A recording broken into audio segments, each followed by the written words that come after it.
Vào một đêm cuối thu năm 2010, tại một căn phòng trọ nhỏ ở Kyoto, một chàng sinh viên Nhật vừa nhấp ngụm trà nóng vừa gõ máy tính trên diễn đàn ẩn danh.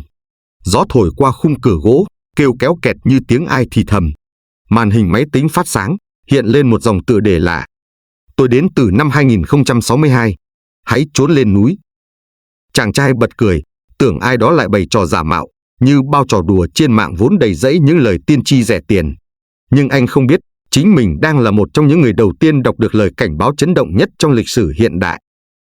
15 năm sau, cũng vào một ngày trời quánh đặc bụi đỏ và tiếng người kêu cứu vang vọng trên đất Mandalay, Myanmar, những ngôi chùa vàng cổ kính đổ sập, mặt đất nứt toạc, hơn 10.000 người thiệt mạng chỉ trong vài phút. Và rồi, người ta bắt đầu thì thầm tên một kẻ không ai từng nhìn thấy mặt, 2062. Trong video này, bạn sẽ được nghe lại toàn bộ hành trình kỳ lạ của người du hành thời gian 2062, người đã tiên tri chính xác các thảm họa như Tohoku, Kumamoto và Myanmar 2025. Bạn sẽ khám phá những lời nhắn ẩn danh từng bị chế giễu, nhưng lại cứu được mạng sống hàng ngàn người. Sự thật đáng sợ về tương lai, nơi chiến tranh không dùng bom mà dùng khí độc. Và bí mật về đại sự năm 2025 mà 2062 từng nhắc tới, nhưng chưa từng giải thích rõ. Nhưng câu hỏi lớn nhất không phải là ông ấy đến từ tương lai hay không, mà là nếu bạn có cơ hội biết trước tương lai, bạn sẽ thay đổi hiện tại hay tiếp tục cười nhạo nó như một trò đùa. Và rồi, những gì bạn sắp nghe sau đây có thể khiến bạn không còn nhìn tương lai bằng ánh mắt bình thường nữa. Nhấn thích, chia sẻ video này nếu bạn cũng từng có một linh cảm rằng năm 2025 chưa phải là năm bình yên. Chúng ta chỉ thấy tương lai là huyền thoại, cho đến khi nó đập cửa bằng những trận động đất và máu. Mời bạn bước vào hành trình của một người đàn ông, không ai biết mặt, nhưng lời ông nói đang dần trở thành sự thật.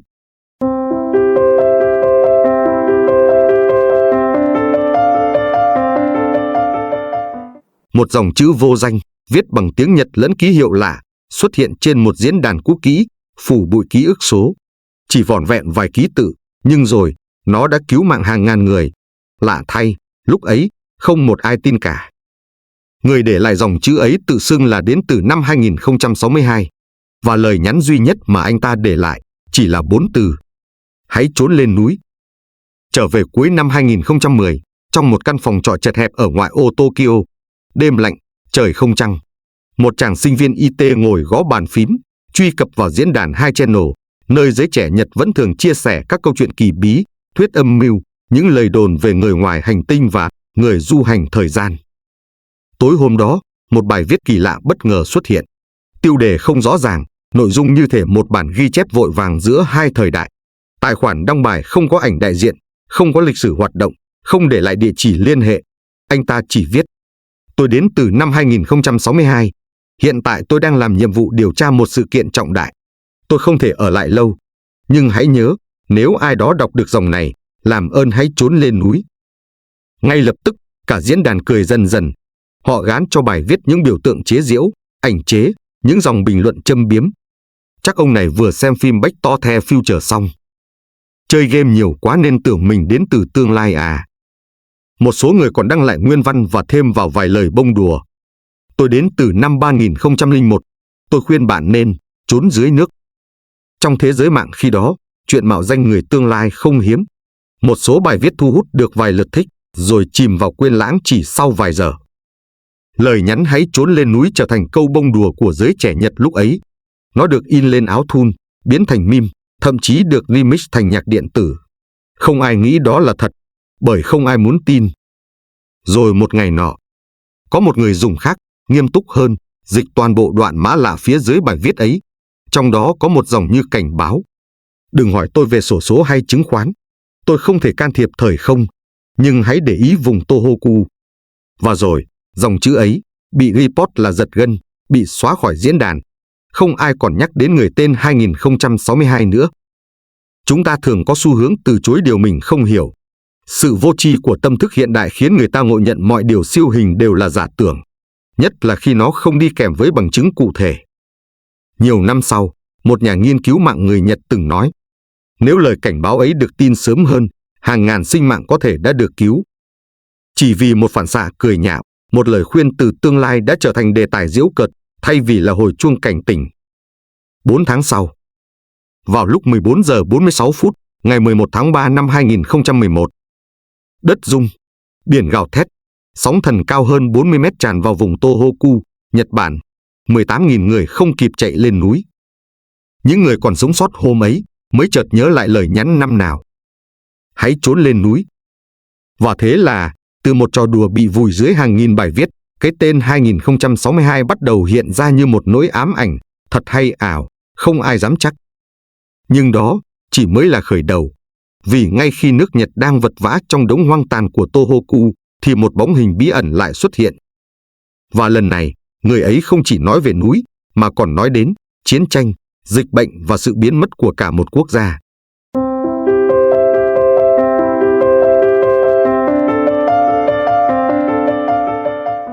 Ngày 11 tháng 3 năm 2011, đất nước Nhật Bản, vốn là biểu tượng của kỷ luật, của khoa học và sự bình thản, đã gục ngã. Không phải vì chiến tranh, không phải vì bom đạn, mà vì thiên nhiên nổi giận. Còn trên một diễn đàn cũ kỹ, một dòng chữ từng bị cười nhạo lại hiện lên như lời sấm truyền định mệnh: hãy trốn lên núi. Chỉ 4 chữ, nhưng nếu được tin sớm hơn, có lẽ hơn 18.000 người đã không phải chết trong tiếng gào thét của đất trời. Chiều ngày 11 tháng 3, lúc kim đồng hồ vừa nhích qua 14 giờ 46 phút, mặt đất khu vực Tohoku bắt đầu rung lắc. Những tiếng rắc, rắc vang lên từ các cột bê tông giữa lòng thành phố Sendai. Ban đầu, người ta tưởng đó là một cơn động đất thông thường, như hàng trăm lần khác nước Nhật từng hứng chịu. Nhưng rồi, nền đất không dừng lại. Nó gào thét, nứt toạc. Những mảng xi măng cỡ lớn trồi lên như da thịt rách nát, rồi rơi ầm xuống những khe nứt sâu hun hút như cánh cổng của địa ngục vừa mở ra. Sóng thần kéo đến chỉ chưa đầy 30 phút sau đó. Từng cột nước cao hơn 40 mét, như bức tường đen khổng lồ, nuốt trọn cả làng chài, nhà máy, xe cộ, trường học. Chính trong sự kinh hoàng đó, một người dùng Twitter ở Tokyo đã đăng lại bức ảnh chụp màn hình bài viết năm nào trên hai channel: tôi đến từ năm 2062, hãy trốn lên núi. Dòng tweet đó nhanh chóng lan truyền, và rồi, người ta bắt đầu tìm lại toàn bộ thông tin về cái tên 2062. Câu chuyện từng bị chế giễu, bị lãng quên, giờ đây quay trở lại như một bóng ma chồng lên thảm họa thật sự. Một sinh viên ngành vật lý ở Kyoto từng nói trong phỏng vấn: tôi đã đọc bài viết ấy, nhưng tôi không tin. Giờ thì tôi mất 3 người thân. Một bà mẹ sống sót nhờ dắt con chạy lên đồi theo linh cảm, sau này kể lại: tôi không hiểu vì sao, nhưng hôm ấy, trong đầu tôi cứ vang lên câu hãy trốn lên núi. Chỉ vậy. Cả đất nước Nhật rơi vào tang tóc, gần 20.000 người chết, hàng trăm ngàn người mất nhà cửa. Và trong số hàng triệu người sống sót, có rất nhiều người nhớ lại mình từng lướt qua bài viết của 2062, nhưng bỏ qua. Đó là lúc một câu hỏi ám ảnh bắt đầu len lỏi. Nếu mình tin sớm hơn thì sao? Nếu hôm đó mình đọc kỹ hơn thì sao? Trong thời đại này, người ta tin vào logic, tin vào số liệu. Nhưng chính vì thế, người ta trở nên mù lòa trước trực giác và cảnh báo từ những thứ chưa thể chứng minh. Chúng ta thường phản ứng bằng tiếng cười trước những điều lạ lùng. Bởi tiếng cười là áo giáp của nỗi sợ. Nhưng tiếng cười ấy, đôi khi, cũng chính là bản án tử cho chính mình. Có những lời khuyên không dành cho hiện tại, mà dành cho một tương lai mà ta chưa sẵn sàng chạm tới. Nhưng khi tương lai ấy đến, thì người nói lời khuyên có khi đã biến mất. Từ sau Tohoku, cái tên 2062 không còn là trò đùa, mà trở thành một biểu tượng. Biểu tượng của lời tiên tri bị bỏ quên. Và rồi, khi mọi thứ tưởng chừng lắng xuống, giữa những cuộc điều tra và tìm kiếm danh tính thật của người này, một thông báo ngắn gọn lại xuất hiện, không phải do bất kỳ nhà khoa học nào, không từ chính phủ, không từ nhà tiên tri, mà từ chính tài khoản 2062, lần nữa xuất hiện, đúng vào lúc Nhật Bản lại sắp rung chuyển. Bởi vì, có người đã nói, tôi sẽ trở lại, và khi tôi trở lại, điều tiếp theo sẽ lớn hơn cả Tohoku. Bạn có nghe thấy tiếng rạn nứt dưới lòng đất? Hay đó chỉ là nhịp tim, đang loạn nhịp vì một thứ gì đó sắp xảy ra? Từ thảm họa lịch sử, chúng ta đến với một lần tái xuất kỳ lạ, khi người đàn ông bí ẩn từ năm 2062 trở lại từ hư vô, và lần này, anh ta nói rõ hơn. Nhưng chỉ đôi chút, như thể đang chạy đua với một chiếc đồng hồ đã sắp điểm.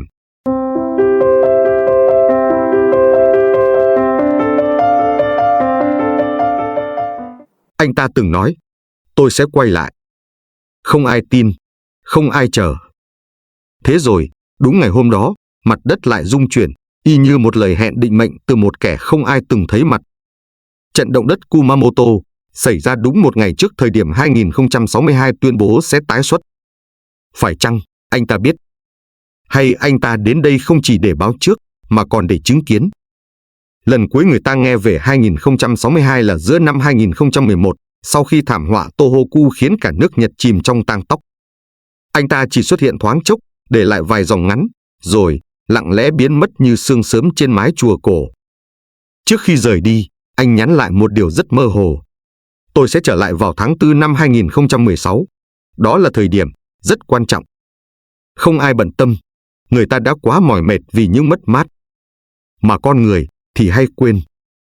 Ngày 14 tháng 4 năm 2016, khi màn đêm vừa buông xuống thành phố Kumamoto, người dân vừa ăn tối, trẻ em còn chưa kịp rửa mặt đi ngủ.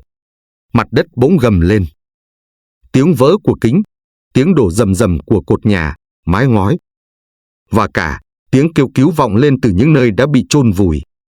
Trận động đất mạnh 6.5 độ Richter, tâm chấn nằm ngay dưới lòng thành phố. Kumamoto chìm trong hỗn loạn. Chỉ trong vài giây ngắn ngủi, hơn 40 người thiệt mạng, gần 3.000 người bị thương, hàng ngàn ngôi nhà bị phá hủy. Nhưng điều kỳ lạ nhất là nó xảy ra đúng một ngày trước lời hẹn của 2062. Và rồi, sáng ngày 15 tháng 4, chỉ vài tiếng sau trận địa chấn, tài khoản 2062 lại hiện lên trên diễn đàn Nhật. Không lời giới thiệu, không giải thích. Chỉ vài câu ngắn ngủi, trả lời nhanh các câu hỏi của cư dân mạng, như thể anh ta đang rất vội. Người dùng hỏi, tại sao anh biết trước ngày 14 sẽ có động đất?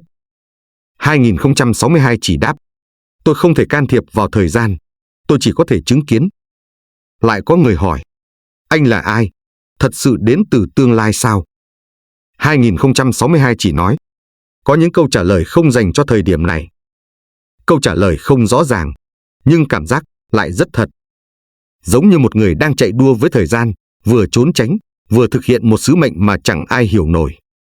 Trong vật lý lý thuyết, có những khái niệm gọi là wormhole, hố sâu không gian nối hai điểm khác nhau trong vũ trụ. Có lý thuyết về entropy ngược, nơi thời gian có thể bị bẻ cong như một dải duy băng. Liệu có thể nào 2062 là một trong những người đầu tiên du hành được bằng cơ thể vật lý? Một sứ giả tương lai không được phép can thiệp, chỉ được ghi nhận như một nhân chứng ngoài vòng kiểm soát của lịch sử.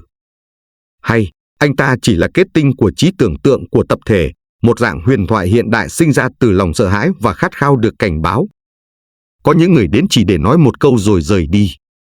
Nhưng câu nói đó, nếu ta không lắng nghe, có khi phải đánh đổi bằng cả máu và nước mắt. Con người thường chỉ tìm đến những điều huyền bí khi thảm họa đã xảy ra. Giống như đứng giữa tro tàn, mới chợt nhớ lại lời của kẻ điên hôm qua đã cảnh báo điều này.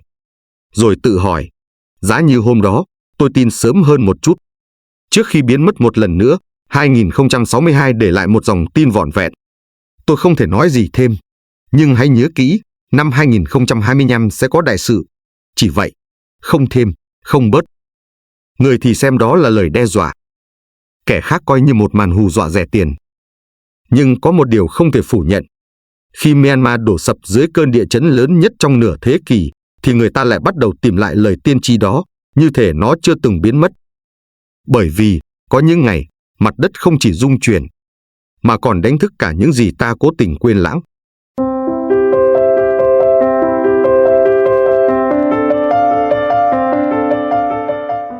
Khi những ngôi chùa vàng sụp đổ, không chỉ là gạch đá vỡ nát, mà còn là những lời tiên tri đã từng bị vùi lấp, giờ trỗi dậy, như tro bụi từ một lò lửa nghìn năm.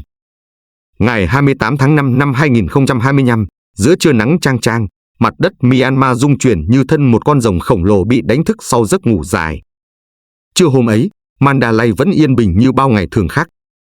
Tiếng chuông từ ngọn tháp chùa Suenando vang xa, ngân lên giữa nắng, giữa gió, giữa lòng người chẳng mảy may lo nghĩ điều chi dữ dội.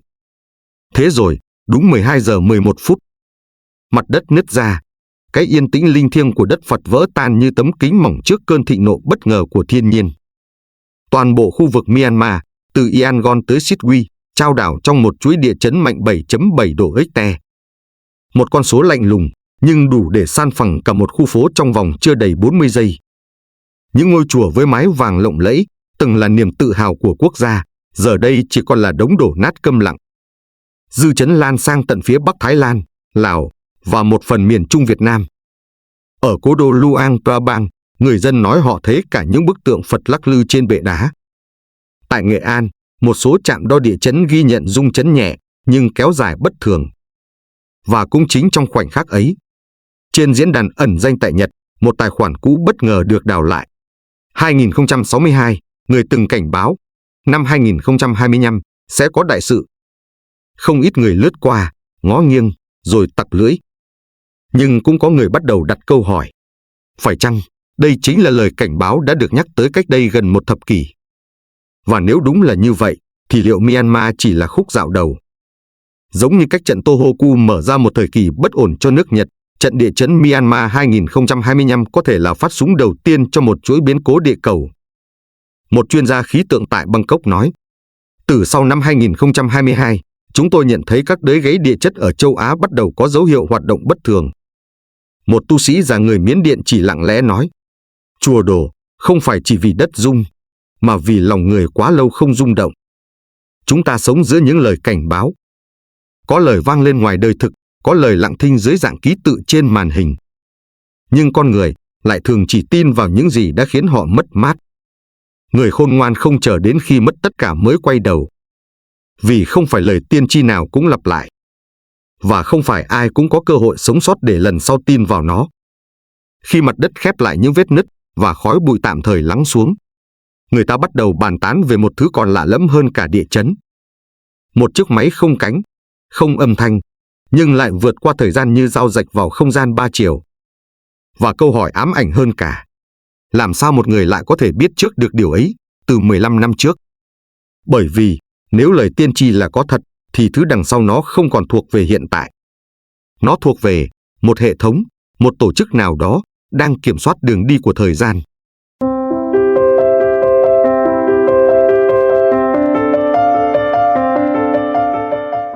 Không có cánh, không phát sáng, không phát ra âm thanh, nhưng lại có thể xuyên không gian, vượt qua mọi giới hạn của thời gian. Nó không giống con tàu vũ trụ, cũng không giống cỗ máy từ phim Hollywood.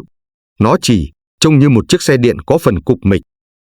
Nhưng bên trong là cả một bí mật mà không ai dám xác nhận, cũng chẳng ai dám phủ nhận. Visus 5000, Plusnet 6290. Hai cái tên nghe như được cắt từ tiểu thuyết của Jules Verne hay kịch bản dang dở của một tập Black Mirror. Nhưng chính 2062 đã nhắc tới chúng như những cỗ máy thực sự đang tồn tại và đã được sử dụng để du hành về năm 2010. Theo lời kể giải rác của 2062, vốn không bao giờ viết dài dòng, Visus 5000 là phiên bản đầu tiên của máy du hành thời gian. Ra đời ở một thời điểm nào đó trước năm 2040, Visus 5000 là thiết bị mang hình dáng nhỏ gọn như một buồng lái xe hơi cỡ nhỏ, hoạt động dựa trên nguyên lý co giãn không thời gian, không phải theo trục tuyến tính, mà theo kiểu bóp gấp chiều thứ tư. Sau đó 10 năm, Plusnet 6290 ra đời, phiên bản cao cấp hơn, cho phép người điều khiển du hành bằng cả thân xác vật lý, chứ không chỉ dưới dạng ý thức ký sinh. 2062 nói rằng, chính nhờ chiếc Plusnet này, anh ta đã đến được thời kỳ của chúng ta, sống như một người bình thường trong thời gian ngắn, chỉ để hoàn thành một nhiệm vụ, rồi biến mất, trước khi hiệu ứng xóa sạch thời gian xảy ra. Trong những dòng tin thưa thớt ấy, có lần 2062 tiết lộ rằng tất cả những người du hành đều trực thuộc một tổ chức bí mật có tên Cục Quản lý Thời gian. Một tổ chức không hiện diện trong bản đồ, không có văn phòng, không có người đứng đầu, chỉ tồn tại qua các quy tắc. Tuyệt đối không được can thiệp vào sự kiện lịch sử. Tuyệt đối không tiết lộ danh tính thật. Và nếu vi phạm, sẽ bị hệ thống thời gian xóa sổ như chưa từng tồn tại. Nghe thì phi lý, nhưng suy cho cùng, nếu thời gian có trật tự như không gian, thì mọi thay đổi trái phép chẳng khác gì một con virus phá vỡ chuỗi DNA của vũ trụ. Có người phản biện, liệu có thể anh ta chỉ là một fan khoa học viễn tưởng, bị ám ảnh bởi phim ảnh?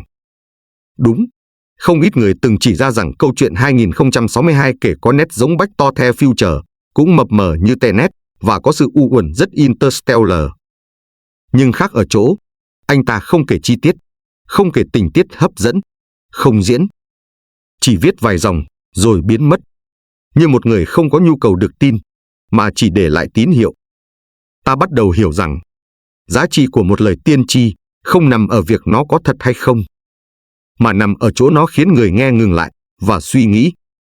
2062 có thể là giả, có thể là thật, nhưng giữa một xã hội đang sống như thể mình sẽ chẳng bao giờ chết, thì câu chuyện về cỗ máy thời gian ấy lại là lời nhắc quan trọng.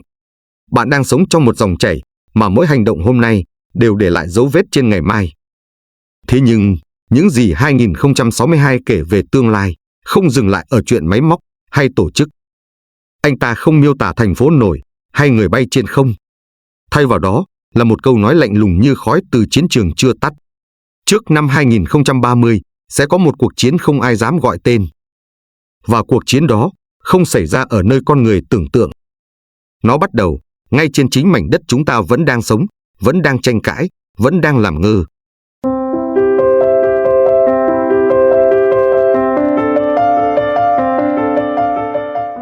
Không phải bom nguyên tử, không phải phương Tây, không có còi báo động, cũng không có tuyên bố chiến tranh. Chỉ là một làn khói mỏng, không mùi, không màu, không tiếng nổ. Và rồi, từng người, từng thành phố, từng quốc gia rơi vào im lặng. Người đàn ông đến từ năm 2062 đã không dùng từ Thế chiến thứ ba. Anh ta chỉ nói, hai quốc gia không giải quyết được hiềm khích và kéo cả thế giới vào vòng lừa. Không rõ tên, không rõ nơi trốn, nhưng anh ta lặp lại 3 lần rằng, không phải ở phương Tây. Tháng 4 năm 2023, giữa lúc cả thế giới còn đang lặng im sau Covid và xung đột Ukraine, một loạt tin đồn xuất hiện trên mạng Nhật Bản. Trong đó có một đoạn lặp đi lặp lại từ các diễn đàn cũ từng lưu giữ lời của 2062. Một cuộc chiến không có tiếng súng, nhưng kết cục còn tàn khốc hơn bom nguyên tử. Lúc đầu, ai cũng cho rằng đó là nói về chiến tranh mạng. Nhưng khi những thông tin về vũ khí hóa học thế hệ mới, vũ khí sinh học tàng hình bắt đầu xuất hiện trong các báo cáo mật, người ta bắt đầu nghi ngờ. Từ năm 2021 đến 2024, các khu vực nóng dần lên. Đài Loan, căng thẳng với Trung Quốc như sợi dây đàn kéo căng. Biển Đông, tàu chiến xuất hiện dày đặc, nhưng không ai nổ súng. Ukraine, vẫn là lò than rực lửa kéo dài dai dẳng. Israel, Gaza, bùng nổ, lặp lại vòng luẩn quẩn từ hàng thập kỷ. Mỗi khu vực là một đốm lửa nhỏ, nhưng khi gió chính trị nổi lên, tất cả có thể bùng lên thành biển lửa. Người ta bắt đầu sắp xếp các mảnh ghép. Vì sao 2062 chỉ ra châu Á? Vì sao không phải súng đạn, mà là cái chết không tiếng động? Và vì sao anh ta khẳng định rằng cuộc chiến sẽ không cần tuyên bố? Không chỉ có 2062. Baba Vanga từng nói, sẽ có một thế lực trỗi dậy từ phương Đông, làm mờ bóng mặt trời. Ega Case từng nhắc, trung tâm xung đột sẽ không phải là châu Âu, mà là nơi mặt trời mọc. Những câu nói bí ẩn, tưởng như ẩn dụ, nhưng dần dần, chúng bắt đầu khớp với dòng tin tức, các hành lang nghị sự và những bản đồ quân sự bị rò rỉ. Chiến tranh hiện đại không cần đến hàng triệu binh lính hay xe tăng. Chỉ cần một mã độc tinh vi. Một giọt độc vô hình được thả trong hệ thống cấp nước. Một cú nhấp chuột là đủ làm tê liệt cả một thành phố. Và đó là điều mà 2062 từng cảnh báo. Đừng tưởng chiến tranh là tiếng bom. Hãy nhìn vào sự im lặng, nơi mà hệ thống ngưng vận hành, mạng điện thoại mất kết nối, và người ta không biết đã chết từ bao giờ. Chiến tranh chưa bao giờ bắt đầu bằng tiếng súng. Nó bắt đầu từ sự thù hận không được hóa giải.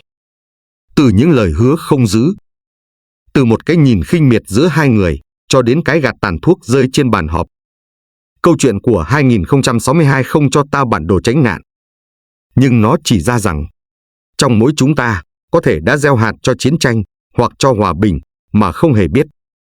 Thế nhưng, giữa làn khói mịt mù và xác người ngã xuống, lại có một nơi bất ngờ trỗi dậy.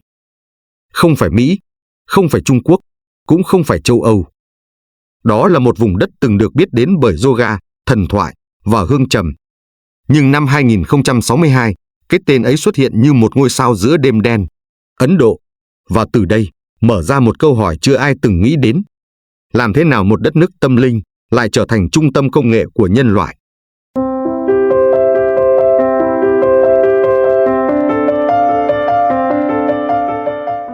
Từng là vùng đất của khói hương và tiếng tụng kinh, nay lại là nơi phóng đi những vệ tinh bậc nhất, nghiên cứu năng lượng không gian và chế tạo trí tuệ nhân tạo tiên tiến. không phải Mỹ, không phải Nhật, mà là Ấn Độ. Năm 2062, người đàn ông đến từ tương lai đã nói, nhân loại sẽ không còn phụ thuộc vào điện hạt nhân. Một quốc gia từng nghèo đói sẽ học cách hút năng lượng từ vũ trụ. Lúc đó ai cũng cười. Vì sao? Vì điều đó nghe như chuyện cổ tích hiện đại. Nhưng đến năm 2024, mọi chuyện bắt đầu khác. Nằm nép mình giữa Pakistan và Trung Quốc, Ấn Độ từng bị gọi là nỗi ám ảnh của thế giới thứ ba, đông dân, thiếu thốn, bất bình đẳng. Nhưng có lẽ, chính những điều đó lại là ngọn lửa âm ỉ khiến họ đứng dậy. Chỉ trong hơn một thập kỷ, ISRO, cơ quan nghiên cứu không gian Ấn Độ đã vươn lên như một kẻ thách thức mới. Họ đặt tàu xuống cực nam mặt trăng, nơi chưa ai từng bước tới. Họ chuẩn bị cho sứ mệnh sao Hỏa lần 2.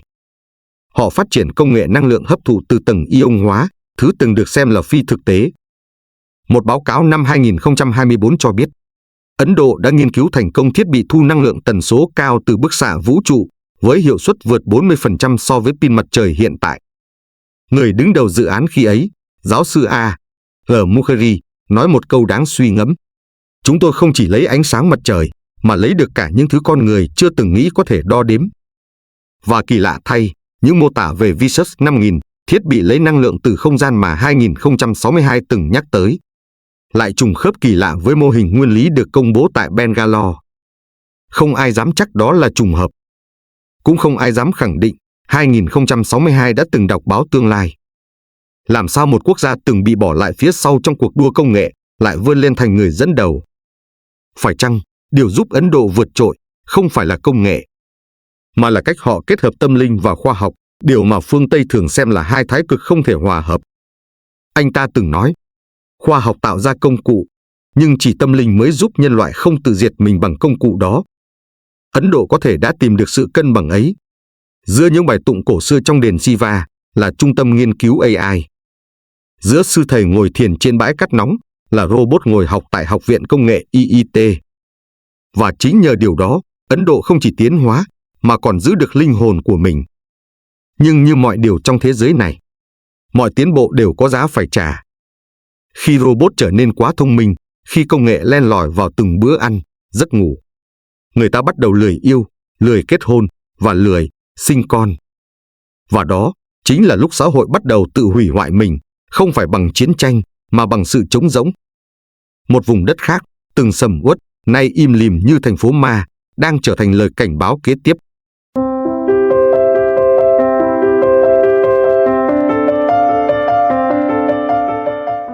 Không còn tiếng súng, không còn đói nghèo, chỉ còn sự im lặng kéo dài trong những căn hộ sang trọng mà vắng bóng tiếng trẻ con. Một thế giới yên bình đến mức con người chẳng còn muốn sinh con. 2062 nói rằng, một ngày kia, robot sẽ chen chúc trên đường phố. Trường học chỉ còn mở 2 buổi mỗi tuần. Trung tâm thương mại rực rỡ ánh đèn nhưng trống rỗng, lạnh tanh. Nghe như chuyện tranh khoa học viễn tưởng. Nhưng ở Nhật Bản, Hàn Quốc, thậm chí là Việt Nam, viễn cảnh đó đang đến sớm hơn ta tưởng. Sau đại chiến, thế giới hồi phục. Không còn đổ nát, không còn đói khát. Con người bước vào kỷ nguyên siêu tiện nghi. Robot phục vụ tận phòng. Trí tuệ nhân tạo lên giáo án từng buổi học. Nhà thông minh tự điều chỉnh ánh sáng theo tâm trạng. Dưới lòng đất, những đô thị ngầm mọc lên như nấm, chống động đất, chống vũ khí sinh học. Không khí trong lành được tạo ra từ máy lọc plasma. Tất cả mọi thứ đều đã được lập trình sẵn. Nhưng khi mọi thứ trở nên quá dễ dàng, người ta bắt đầu trì hoãn hôn nhân. Trẻ em bị xem là trở ngại của tự do. Một đứa trẻ ra đời đồng nghĩa với mất đi giấc ngủ, mất đi sự nghiệp, mất luôn cả sự tiện nghi. Và thế là họ chọn không sinh nữa. Năm 2025, một cuộc khảo sát ở Tokyo cho biết 76% thanh niên từ 20 đến 35 tuổi không có nhu cầu lập gia đình. Trong số đó, hơn một nửa không có hứng thú với tình dục. Một nữ lập trình viên ở Shinjuku từng nói, tôi yêu robot, nó không phản bội tôi, không cãi vã, không đòi hỏi, không có mùi. Đó là một câu nói, nghe vừa buồn cười, vừa lạnh người. Một vị sư già ở Bodh từng thở dài. Khi người ta không còn muốn sinh con là khi tâm tử đã lạnh. Khi tâm tử lạnh thì Phật cũng không thể trú. Chúng ta từng nghĩ chiến tranh là tận thế, Nhưng sự lặng im, không tiếng cười, không tiếng khóc, lại là một tận thế kiểu khác. Lặng lẽ, chậm rãi, nhưng không thể đảo ngược. Công nghệ là công cụ, nhưng hạnh phúc là một trạng thái sống, không phải một chức năng tự động. Chúng ta từng hy vọng, càng hiện đại, càng hạnh phúc. Nhưng đôi khi, chính sự hiện đại ấy tước đoạt đi sự sống động của con người. Một cỗ máy có thể dọn nhà, nấu ăn, dạy học. Nhưng nó không thể nắm tay một người cha khi hấp hối, khẽ ru một đứa trẻ lúc nửa đêm, hay mỉm cười khi nhìn người mình yêu đang ngủ. Và khi con người không còn sinh con, họ bắt đầu nghĩ tới chuyện tự chỉnh sửa chính mình. Gen người được thay thế bằng gen tổng hợp. Cơ thể được nâng cấp bằng vi mạch và nanochip. Tuổi thọ kéo dài, nhưng trái tim thì trống rỗng hơn bao giờ hết. Từ câu chuyện về sự trống vắng nhân tính, chúng ta bước vào một hành trình đáng sợ hơn nữa, nơi cái chết không còn là sự kết thúc, mà trở thành một dịch vụ kinh doanh.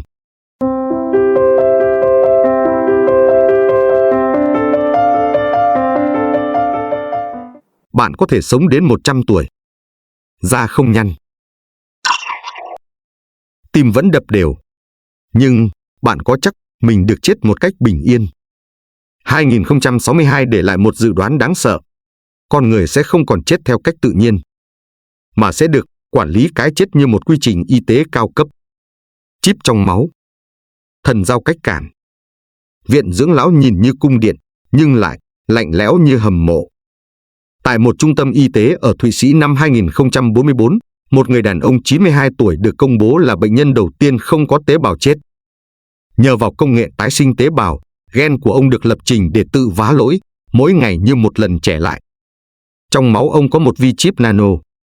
Chỉ cần một suy nghĩ, mạch máu sẽ điều chỉnh nhịp tim, nhiệt độ, nội tiết. Nghe tưởng như phép thuật, nhưng lại đang dần trở thành hiện thực ở những phòng thí nghiệm hàng đầu châu Âu. Nhưng ông ta không cười, không nói, cũng không biết mình đang sống để làm gì. Một y tá kể lại, ông ấy mở mắt nhưng nhìn vô định. Ăn uống đều do AI điều khiển. Không còn nhớ ai là vợ, là con. Ông ấy chỉ còn là một cơ thể biết di chuyển. Nhật Bản năm 2023 đã có hơn 900 trung tâm dưỡng lão có robot chăm sóc. Một cụ ông 87 tuổi tại Osaka từng viết trong nhật ký: "Tôi sống thêm 20 năm, nhưng không ai đến thăm. Căn phòng như một bùng lạnh. Tôi không chết vì bệnh, tôi chết vì không còn ai chờ mình về." Một câu nói như xé toạc bức tranh lão hóa hạnh phúc mà chúng ta vẫn đang vẽ. Khoa học có thể kéo dài sự sống, nhưng không thể kéo dài ý nghĩa sống. Một đời người dài hơn, chưa chắc sâu hơn. Một cái chết chậm, chưa chắc đẹp hơn. Trong Kinh Trung Bộ, Đức Phật từng nói, sống 100 năm không hiểu đạo, không bằng sống một ngày mà thấy rõ vô thường. Cái chết không đáng sợ. Điều đáng sợ là sống mà không còn được làm người đúng nghĩa. Chúng ta đua nhau tìm cách kéo dài tuổi thọ, nhưng quên mất, phẩm giá con người không nằm ở số năm sống, mà nằm ở những năm được sống tử tế, được thương yêu, được trân trọng. Giữ một cụ già sống 105 tuổi, nhưng nhốt họ trong phòng lạnh, mặc tá robot, giao tiếp bằng cảm biến, thì liệu ta đang tôn trọng sự sống, hay chỉ đang kéo dài nỗi cô đơn? Và rồi, kẻ du hành năm 2062 bỗng nhiên im lặng. Không còn những lời tiên tri lạ kỳ, không còn những cảnh báo đẫm màu tương lai. Chỉ còn một dòng cuối cùng, gửi về từ chiều sâu ký ức thời gian. Hãy nhìn lại năm 2025, mọi thứ bắt đầu từ đó.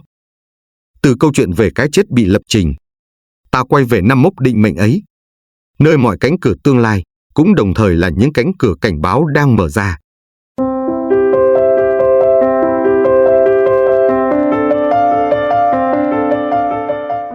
Nếu 2025 là điểm khởi đầu, thì giờ đây ta đang trên đoạn nào của con dốc vận mệnh? Trên đỉnh hay đang trượt dần về vực sâu? Động đất Myanmar chỉ là lời thì thầm đầu tiên. Tháng 7 đang tới, mang theo một cú chấn động không chỉ về địa lý, mà còn về tâm thức của cả nhân loại. Một buổi tối tháng 5, giữa những bản tin ồn ào, có một dòng nhỏ chạy dưới chân màn hình. Myanmar xảy ra động đất 6.6 độ Richter, hàng chục ngàn người phải sơ tán. Tin nhanh, rồi cũng bị thay thế bởi tin mới. Nhưng đâu đó, những người từng theo dõi lời tiên tri của Tatsuki, Nhật, Anand, Ấn, hay Ega Case, Mỹ, Họ lặng người. Vì tất cả đều từng nhắc đến năm 2025 như một mốc trục xoay lịch sử. Tatsuki, họa sĩ Nhật Bản, từng vẽ bức tranh năm 2025 có hình ảnh một làn sóng đen cuốn qua các tòa nhà. Anand, cậu bé chiêm tinh học Ấn Độ, liên tục cảnh báo tháng 7 năm 2025 là mốc thiên, địa, nhân giao thời. Ega Case, trong hàng loạt giấc mộng, từng nói, từ phía đông, một trận chấn động khiến trái tim nhân loại rung động, rồi kéo theo những thay đổi vĩnh viễn. Vậy nếu mọi lời tiên tri là thật, thì ta phải làm gì? Nếu chỉ là ngẫu nhiên, thì ta có cần chuẩn bị? Đây chính là bi kịch của nhân loại hiện đại. Luôn đợi đến khi đèn chớp đỏ mới chịu thắng gấp. Đợi khi trái đất run rẩy mới bắt đầu cầu nguyện. Người ta hay đổ lỗi cho tương lai, nhưng ít khi chịu trách nhiệm với hiện tại. Một người đàn ông ở Huế năm 2023 vốn không tin điều gì ngoài công việc. Ông sống vội, nói để mai tính, không thờ cúng, không nghỉ ngơi. Sau trận lũ lớn, mất nhà, mất cả người thân. Ông ngồi bên đống đổ nát, lặp lại một câu duy nhất. Phải chi hồi đó, tôi chịu lắng nghe một chút. Lời ấy không phải cho cơn lũ, mà là cho cái tôi chủ quan của chính mình. Có thể lời tiên tri là thật, cũng có thể chỉ là biểu tượng. Nhưng điều chắc chắn là tương lai luôn bắt đầu từ những hành động nhỏ của hiện tại. Hành động hôm nay như từng viên đá. Đặt đúng chỗ, ta có cầu. Đặt sai, ta có vực. Và rồi, người du hành năm 2062 bỏ lại một dòng cuối cùng. Họ hỏi tôi, vì sao không cảnh báo sớm hơn? Nhưng tôi nghĩ, chúng ta đã được cảnh báo đủ rồi. Chỉ là không ai chịu nghe. Giọng ông ấy nhỏ dần, như tiếng vang của một linh hồn lặng lẽ rời khỏi cõi người. Nhưng cũng có thể, ông chưa từng rời đi. Ông chỉ đang chờ một ai đó trong chúng ta thức tỉnh.